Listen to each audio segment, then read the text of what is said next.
Sochi, a resort city of around 500,000 people, located along the Russian coastline of the Black Sea. A subtropical holidaymaker's dream with a climate akin to the Mediterranean Riviera. Quite ironic then that it, out of any Russian city available, would be Russia's first Winter Olympic host venue.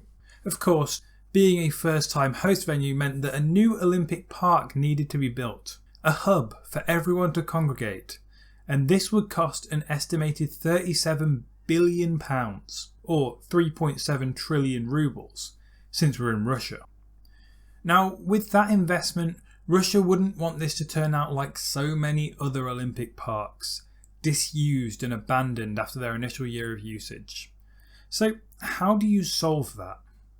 Well, how about build a massive F1 grade racetrack that weaves in between the stadia?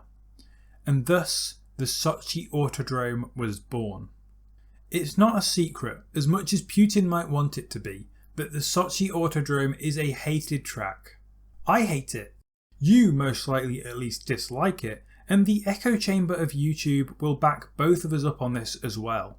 But just what is it doing wrong? Well, before we get into the track, we'll start with the location. Sochi is very far away from most of Russia. In fact, it is closer to Italy than to St. Petersburg, and closer to Saudi Arabia than to Moscow.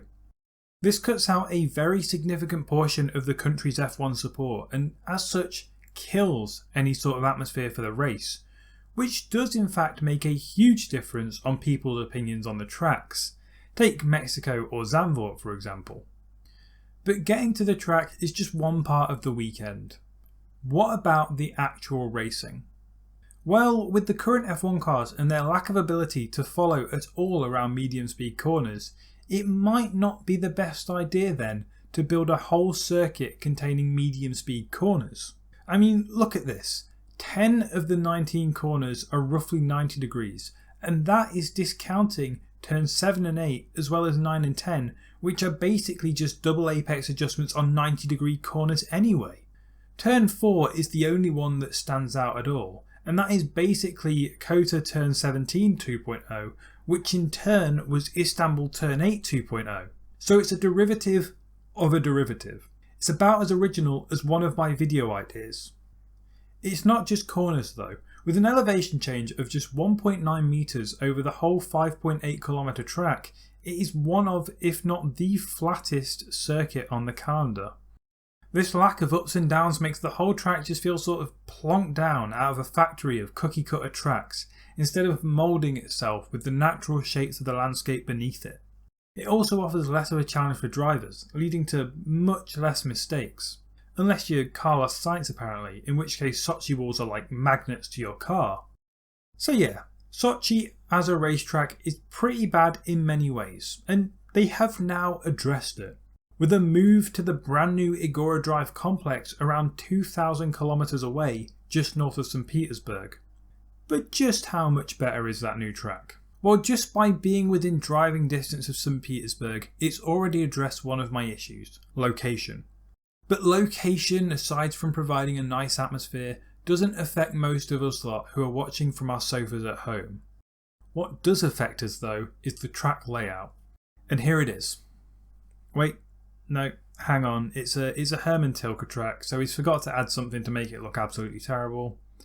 Yep, there we go. That's worse. That's much worse. Thank you. Not all is lost though. With the new regulations and the whole rest of the circuit to consider, will it race well? Right, so turn 1. It's a pretty standard one, if a bit sharper than the likes of Spain and Australia.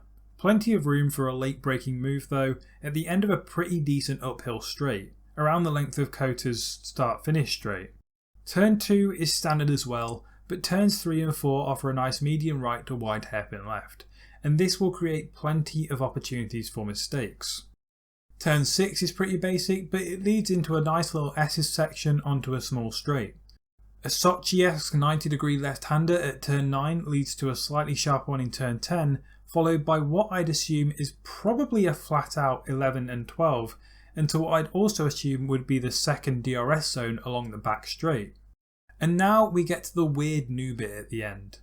To be fair, I see some of the reasons it's been added. It lengthens both straights and it adds a lot more elevation. It's actually okay, I think, through turns 13, 14, 15 and 16, almost like a crazier version of Sochi's turn 4 that tightens toward the end, although it's a bit more Istanbul than Sochi with the 4 apexes. But then it hits a weird chicane for turn 17 and it loses literally all momentum, before going into a hairpin for the main straight. I sure as hell hope the new regulations can follow well, because these two corners could easily be as bad as Spain's final chicane if not. Also, they're supposedly adding banking in this circuit. I'm not sure where though, but that could make the final section flow just that little bit better. All in all, it's certainly got more character than Sochi, and there is more room for driver errors and more punishment for getting it wrong with the gravel traps that surround the circuit. The final section could really easily ruin any hopes of overtaking though, and for me turn 1 and maybe turn 4 are the only real overtaking zones in current cars. It feels like it will be very Catalonia-esque, a promising and fun circuit that is heavily let down by its final sector. But hey, anything is an improvement on Sochi though, and I do mean anything now that Abu Dhabi is getting some upgrades. Anyway, now that I've made this video slagging off Sochi, watch out for that once in a lifetime crazy race this weekend. I mean, if it's any season that would lead to that, it'd be this one. Meanwhile, what's your thoughts on Sochi and what's your thoughts as well on the Igora Drive move? Let me know in the comments below. Leave a like if you enjoyed this video and give a little love tap to that subscribe button for more videos coming your way very soon. Goodbye.